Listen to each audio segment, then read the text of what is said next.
She is fatigued. Maybe. Did you get the cocktail, or is it the same as last time? I got a Pfizer number 2. I got Pfizer number 1 as well, but the second one was Pfizer. Damn. And nothing happened, right? What do you mean? The first time? Oh, like sore arm, but like I'm like wiped out today. Shit. Okay. Doing my duty for the world. That's fine. You're welcome to your listeners. Yeah. Lambda variant, here we come. Sick. Literally. So for everybody listening and watching, Harvey Brent got Vaxiana number 2, or as they call it in Arendelle, Vaxiana. Vaxiana. Now I'm scared. Now I'm scared because number 2 for me is this Monday. Like, no, like it's fine. I'm just like, I've been tired all day. Like, okay. I finally finished season 6 of Buffy. Hated it. Whoa, really? Well, not hate. That's a strong word. Very strong word.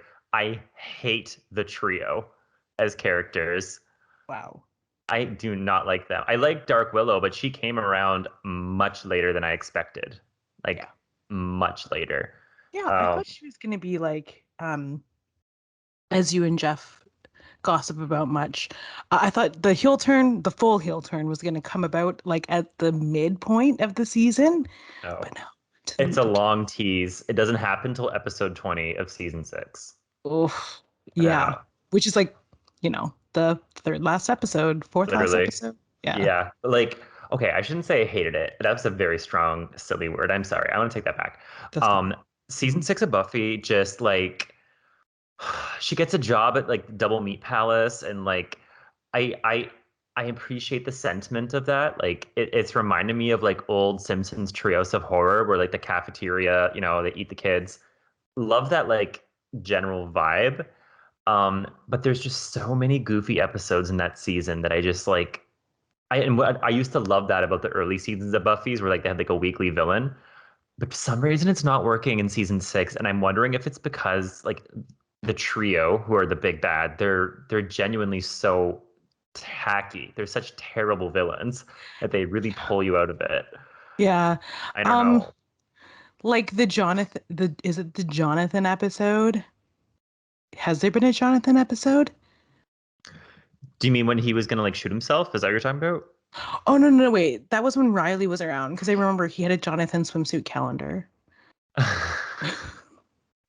Yeah, that was either season 4 or season 5. Sorry. No, go ahead. Oh yeah, when they featured the trio alone, like they just popped in and out real quick. They were more interesting. Yeah, but I did not like, man, they get really adversarial, and like their motive is stupid and just like, oh man, I really hate the main one that like gets super corrupt. I'm glad Willow literally ripped the skin off of him. That was iconic. I was into that. So in that respect, I guess the show did its job, because it made me hate the villain. So good job. But I mean, season 6 is not my favorite season of Buffy. No, it's funny. It used to be my favorite season of Buffy, but really? It is not either. It's got a lot of like the fun episodes, I would call them. The cinematography is a little more saturated. A lot of the character development for me happens in those seasons. But it's the storylines that are kind of like weird. Like, I think it was just Giles leaving. Yeah, I think Giles was actually pretty important to the dynamic. He kind of kept all those ducks in a row, those little duckies. Yeah. And then when he let them fly, they were all grounded. They were all grounded, sleeping with vampires and stuff every episode in the back alley of the Double Meat Palace. It's just choices. Yeah. Choices. Okay, so, well, hello and welcome to the Full Volume Podcast. I'm your co-host, G.I. Jolie. And I'm joined by... I'm a very tired Harvey Brent. Yes, but... who's going to get some Arby's later. Oh, curly fries and a roast beef sandwich. Not just that. I'm also getting a buffalo chicken slider and 4 mozzarella sticks. Just all higgly-piggly together. Yeah. And Arby's. Mingle them together. Was that your comfort food as a kid when you felt sick? No, no, Arby's is like a newfound love of mine. Arby's is like a 2-year-old obsession. Wow. Yeah, I never really ate it as a kid. My dad No. used to work at it though when like he said before like they did like the gross, the beef that we eat now, like they actually did like the shaved roast beef. My dad used to work at it when he was like a teenager. Oh, so like when it was actually a deli sandwich place. Correct. Because I heard when it was a deli sandwich place, it was phenomenal. Probably. Yeah. Mass production ruins everything. Yeah, Michael, that was his place until he became allergic to beef. Is that why he's vegetarian? I mean, for the most part, but like also it's the ethics. Yeah. Yeah, I just I feel better eating chicken than I do beef. I feel bad because cows are cute. I don't like eating beef as much, but chicken, I'm like, fuck them, they're dicks. right. And there's so many of them. I Yeah. also feel very strange eating pork. I just know how smart they are. Yes, And I agree. I look at their little faces and I'm like, I gotta stop eating you. And I don't even like bacon Me or neither. ham. Yeah, I'm not like those are not I don't we will never buy those. Like Yeah. if we have like breakfast sausage, it's turkey. Yeah. So I only eat pork if someone in this family makes pork chops. And I, Fair enough. you know, usually have a hefty side dish. Like someone last night was pork chops and asparagus. I ate majority asparagus. That was an interesting evening, but my conscience was cleaner. Yeah, no, I agree with that actually. I think about that a lot too. Like if I ever eat beef, I'm like, oh man, we really cut down on how much beef we eat because it's just the ethics of it, I think. I think Michael's on to something. He's on to it. Also, Pigsy, he was the first person that kind of turned me off of pork. He's like, pigs eat garbage. Pigs eat their own poop. Me Pigs eat too. people and other pigs. Pig is toxic and we shouldn't eat it. It's And they're like, just so cute. yeah. I mean, one of my favorite movies growing up was Babe the Pig Yeah. and Babe 2, Pig in the Well, City. Wilbur is named after the pig in Charlotte's Web because he's a little piglet. Oh, they Yeah. have little pink noses. Yeah. That's Wilbs. Okay. Um, Aw. but hey, Loki episode 5, Yes. Oh, Gagatrondra. pardon me. Yes. Gagatrondra. It's robot being gagged. I was like, who is she and where did she come from? Oh, the planet Gagatron. Yeah. Yeah. So entitled Journey into Mystery. Hmm. Written directed by the same director. Yeah, Kate, it's still Kate Herron. Written by the showrunner. No, written by somebody totally else. Okay, so last up, we'll just dive right into it. Hmm. I'll give you a little recap. So right now they are currently they start right off where they ended in the last episode of the Nexus event where Loki is in his post-credit scene where he encounters alligator Loki, which is confirmed. It is an alligator Loki. Hooray. Obsessed. Yeah. Thor Slayer Loki, the Boastful kid. Loki. Oh, Yeah. wait. I thought boastful Loki killed. No, you're right. Sorry. Kid Loki is the Thor Slayer. I'm sorry. Oh yeah. And then who else we got? We got Kid Loki, classic Loki, Played by alligator Richard E. Loki. Grant. Yes, and then boastful Loki. Mhm. Hmm. Okay, so And we got yeah. hmm, No, I was gonna say I was about to spoil it, but I'm throwing you off. I'm sorry. I'm not no, gonna it's say fine. anything. I'm in Oh, a Pfizer fever dream. You just go and I'll nod. okay. So Sylvie wants to get to where they are. Renslayer divulges to Sylvie that she may know that when you're pruned, you're not totally rid of. Like you don't just disappear. She knows that they go somewhere. She knows that they go to the void, and they tell us that the void is actually the end of all time. It doesn't it doesn't move. It branches don't branch off of it. They don't know why. They just know that it's the end of time. We find out that the end of time There's a giant monster in the end of time that kind of devours things that are pruned and left there. So it's like a Mad Max scenario. Yes. Question. Yeah, Brent. Hmm. If it is the end of time in theory, so I'm just thinking like they've showed a couple times in this Loki series so far that when there's a Nexus event and there's a branch timeline, like if this is like the sacred timeline, we have Nexus events coming off, yeah, like down Hmm. or up, and they're saying that that's a branch in the timeline. So if we're to believe that this pruning takes them to the end of time, does that mean all of the branches, including the sacred timeline, converge back into one endpoint, I wonder? Yeah, technically, once you prune, the branches disappear, and then it's still a Oh, one long branch. crap. I forgot about they actually prune yeah, I'm sorry. Okay. Yeah, My what is it bad. they call? They reset. They reset the timeline, yeah. Yeah. And you're right, then it cuts off that branch. It prunes it. Makes sense. Hmm. Joey. Pfizer. Wha- it's blame science. Blames. Science is all to blame. So yeah, the group decides that, or sorry, Loki decides that this can't be the end for him. There must be something beyond the monster. I can't remember what they call the monster. Goliath.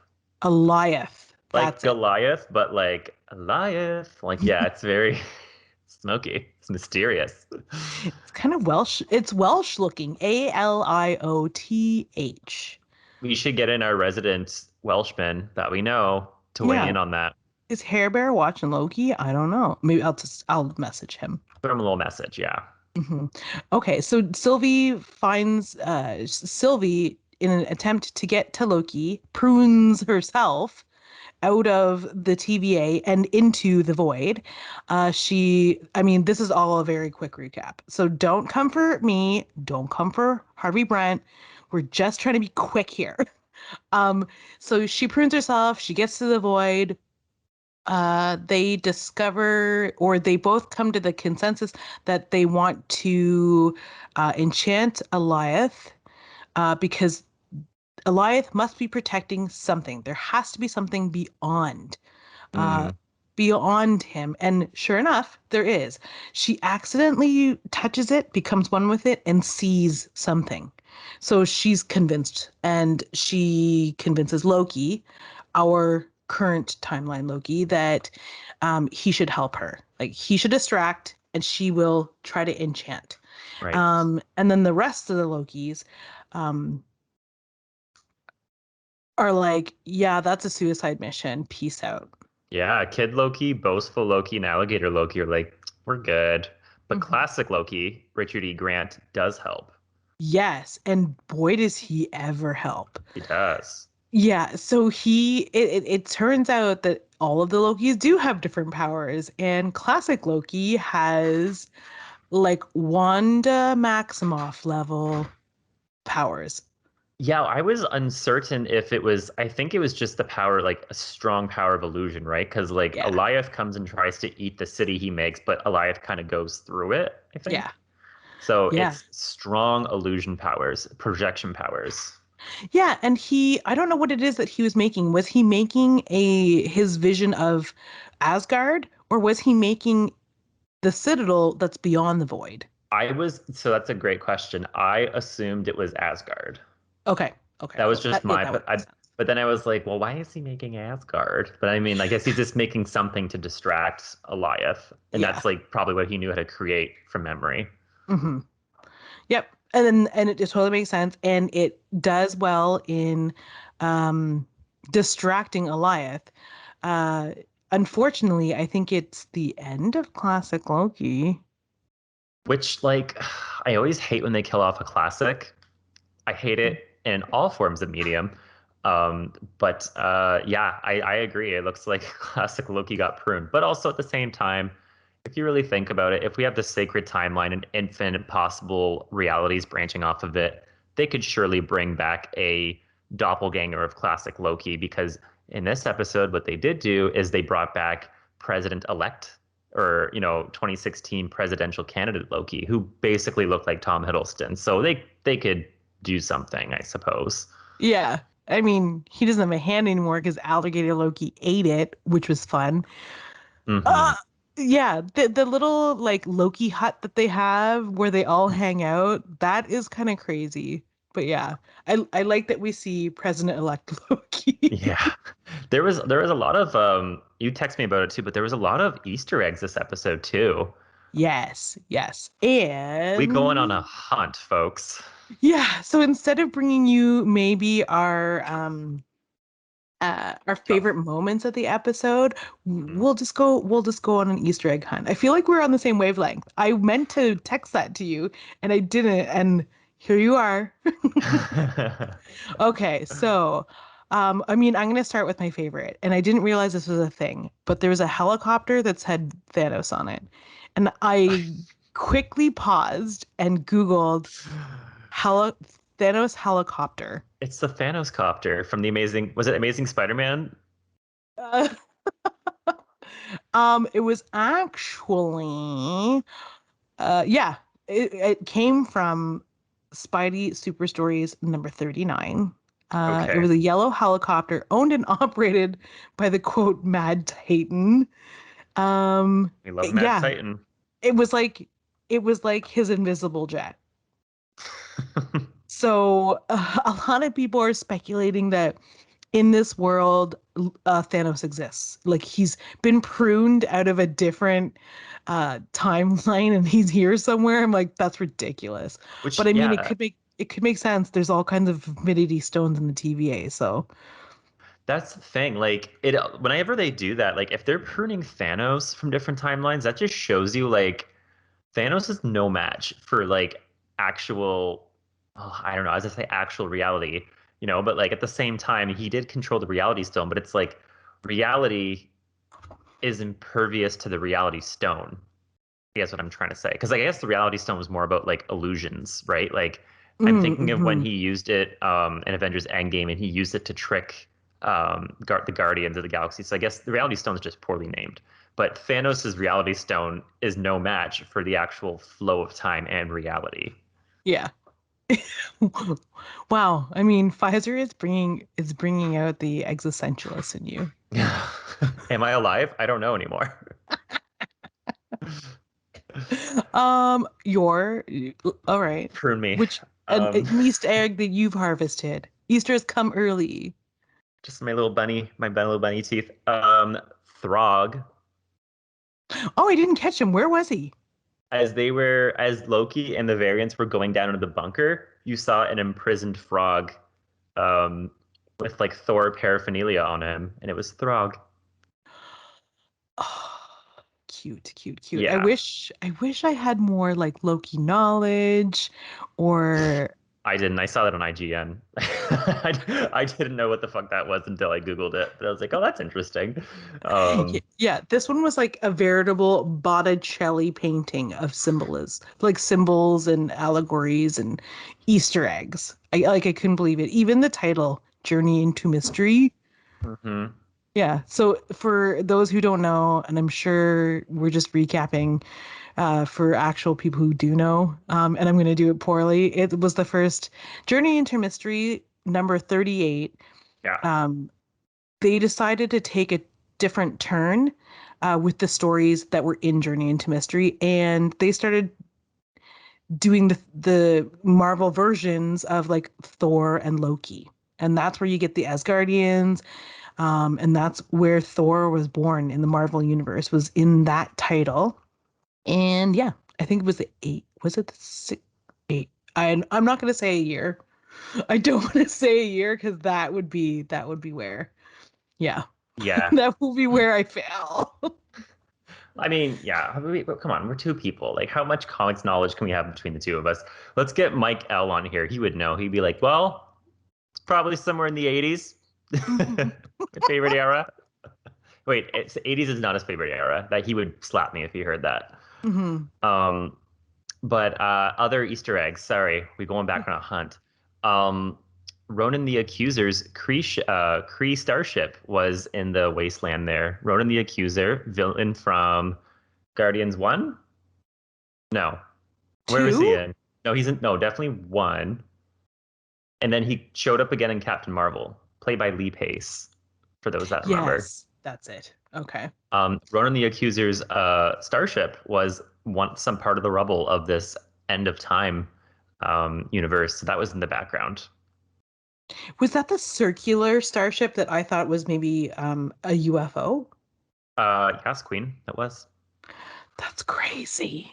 a So he's pretty been ship prone dead of somewhere. somewhere.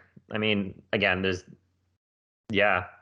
I, That's I think I don't even know if he's still alive. I think he died in Guardians, but who can tell? I know he was okay. alive in Captain Marvel, but Captain Marvel took place before Guardians, so Yeah. So this one is not like an Easter egg that comes from like the comics. This is just one of those things where I saw it, and naturally, when you see words, honestly, when you see words on things, you just Google them because you're like, that's something. Um, there was an arcade machine inside the Den of Loki's that said Polybius on it.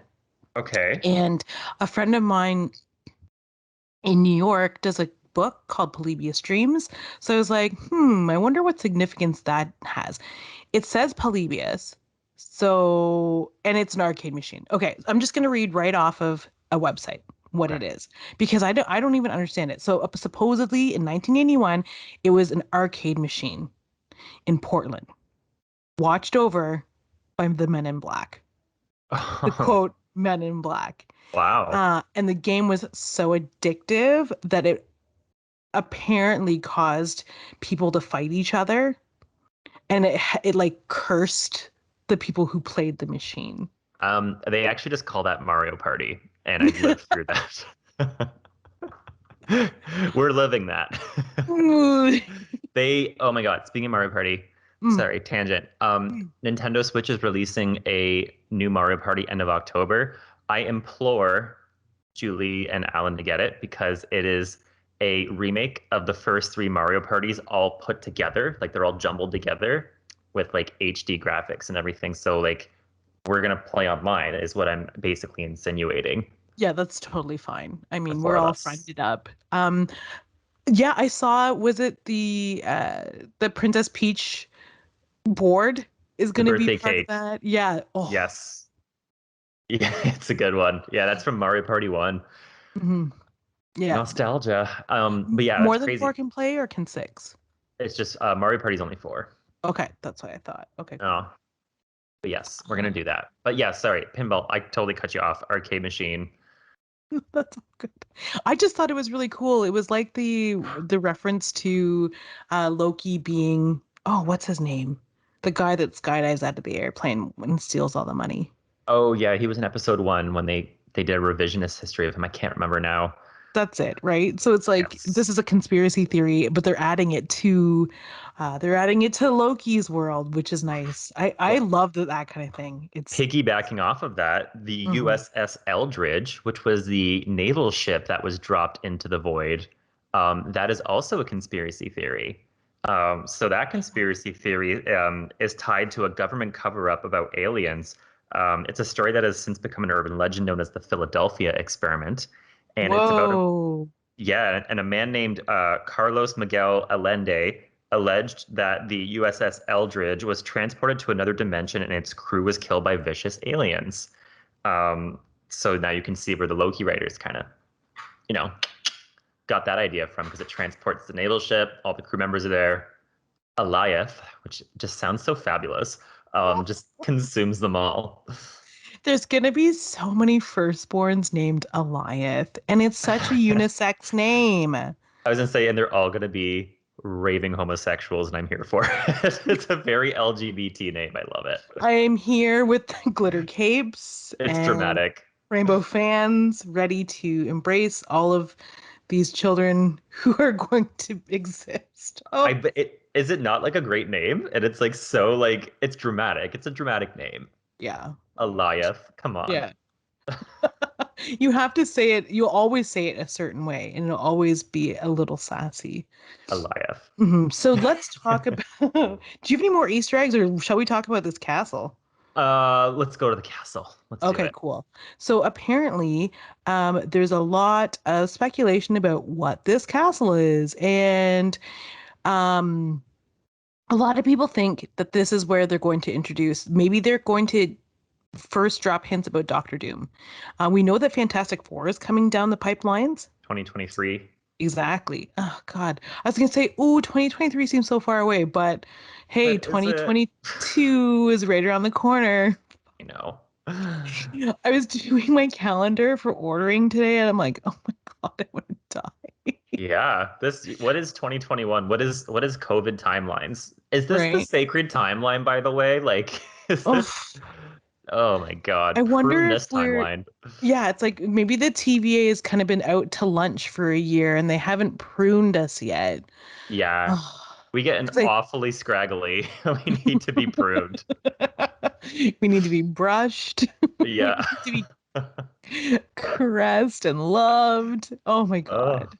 Oh, um, also it has to be a very it has to be a branch because it was so hot this summer. oh, I I know. Someone in Ontario was going to die of heat exhaustion for the Well, for the they first time said in a while. like dozens of people in BC died from that heat wave, and billions of marine life died, like starfish, sea urchins, mussels. They were all cooked, which is crazy.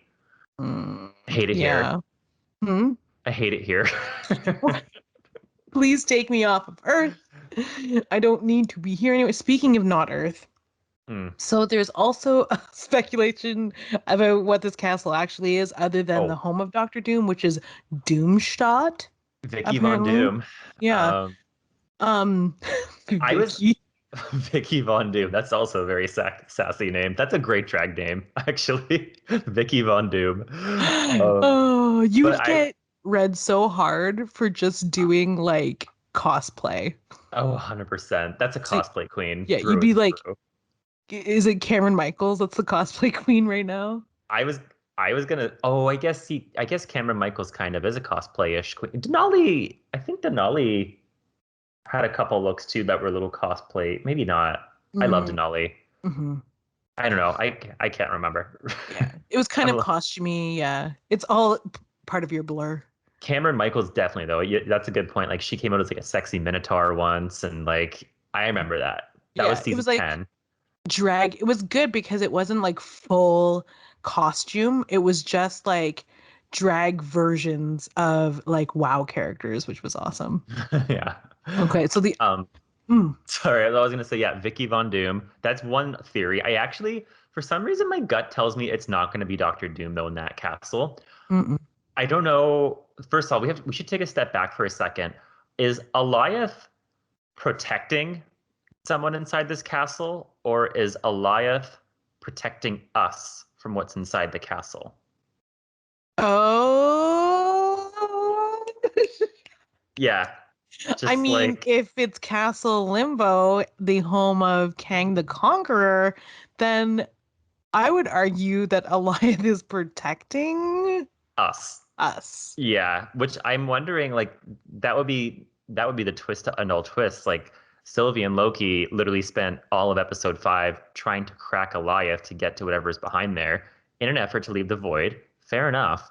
But what if they unleash something on the world? Kang They and unleash Furbo Kang. Hewitt. Yeah. Oh no. Oh no. I don't know. Okay. I mean, I'm not a scientist. I am a scientist. I'm not I'm not I'm not well versed in my Loki lore. But I do know that Eliath is often associated with Kang. Oh God. Oh, okay. Well, so maybe he's protecting Kang. Uh, I- yeah, I guess that's the Oh, other. wait. Unless you mean associated in a different way.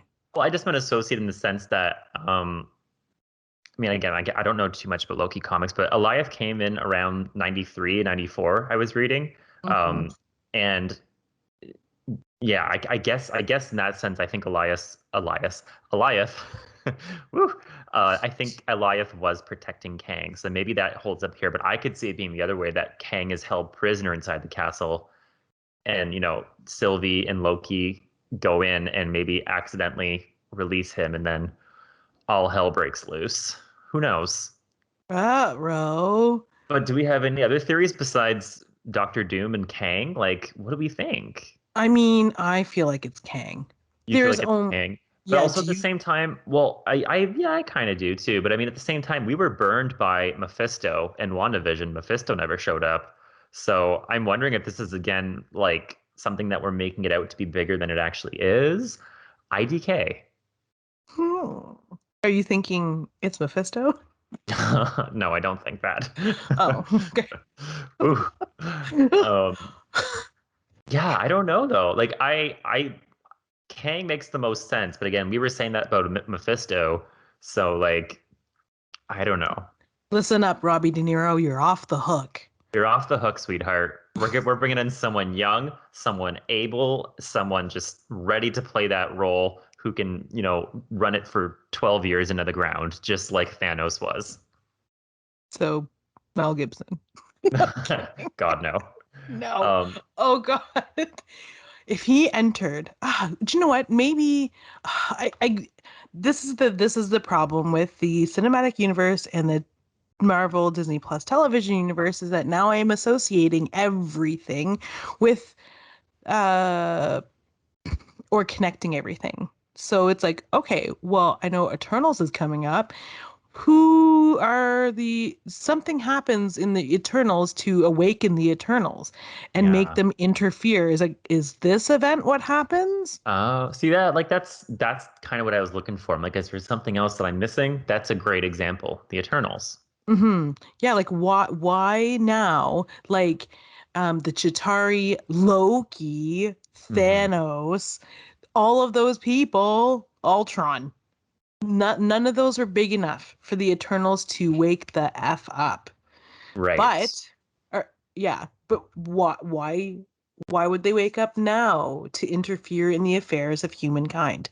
Is are we playing this up to be bigger than it is? Maybe, who knows?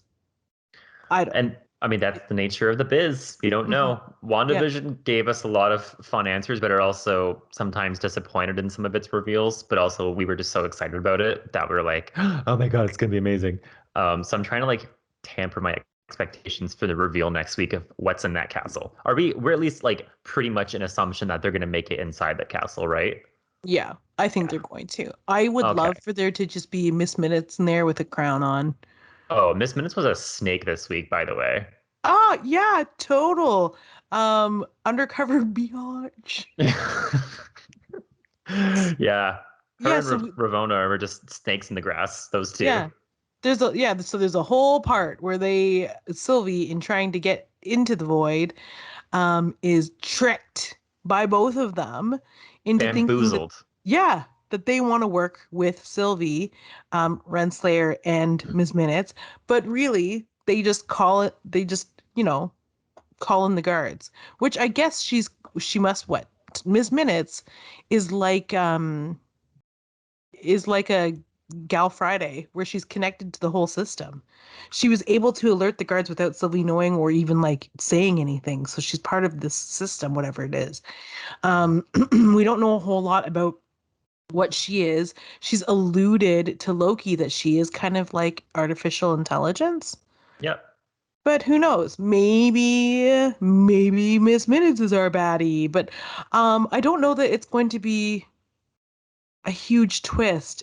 And then I get this weird gut feeling that there's going to be like a crazy we're going to be like totally gagged.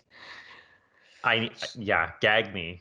Gag Yeah, me, they're Daddy gonna Loki. someone's gonna death drop from the 10th floor and shock the children. Speaking of Death Drop, I haven't watched the episode of All Stars from yesterday, but the one from last week with Laganja, holy crap. Uh yeah.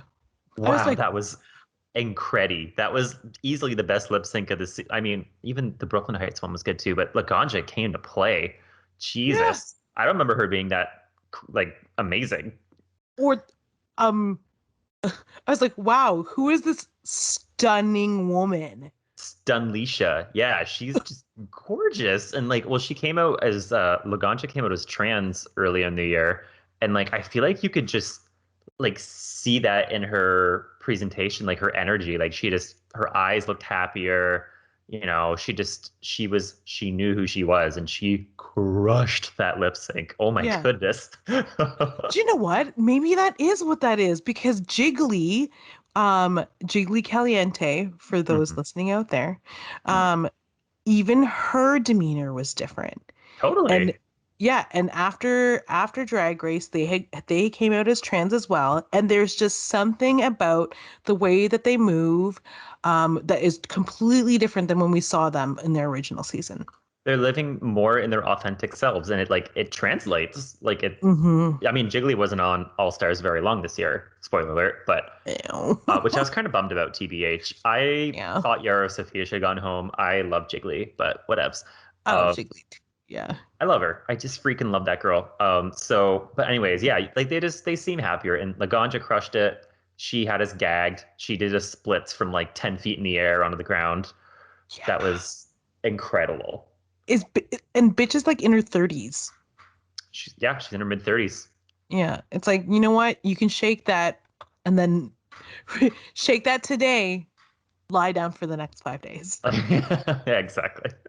So yeah, I'm fully prepared for this Wednesday to be. I'm pre-gagged.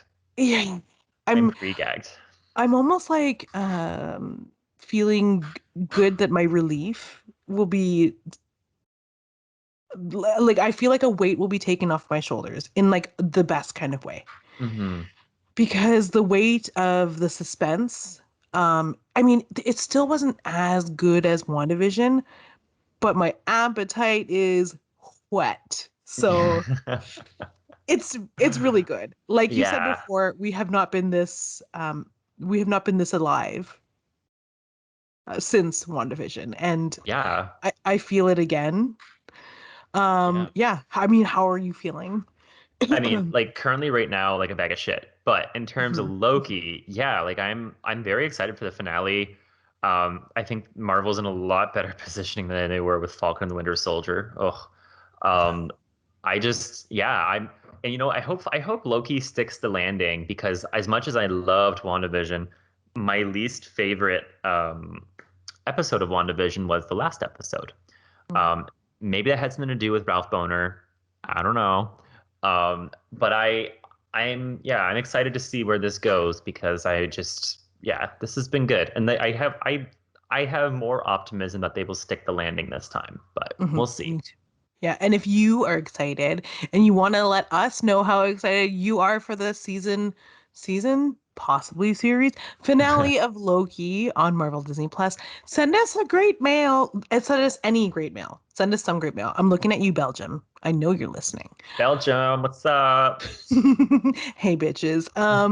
Yeah, it's fullvolumepod@gmail.com. You can listen to this. You can listen and watch this podcast and all of our other podcasts. This will be episode 25. Hooray.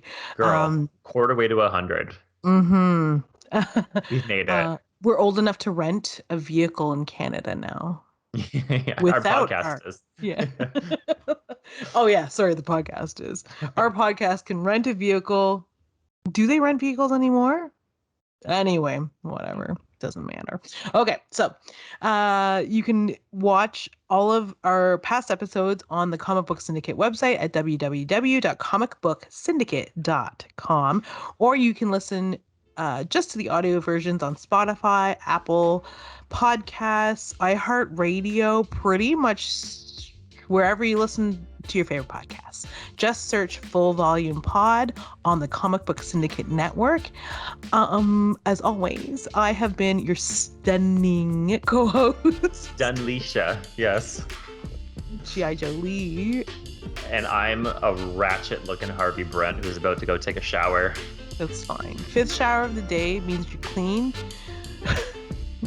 So fresh and Blank, so clean. blank canvas. Yeah, right? I mean, your hair looks like ice cream right now. It's Oh my God, thank you. Look Thank at you. that natural wave. It is natural. Yeah, that's one of my defining personality traits. Actually, is my hair. So Until next time, keep it loud. keep it at full volume, guys. Bye. Bye.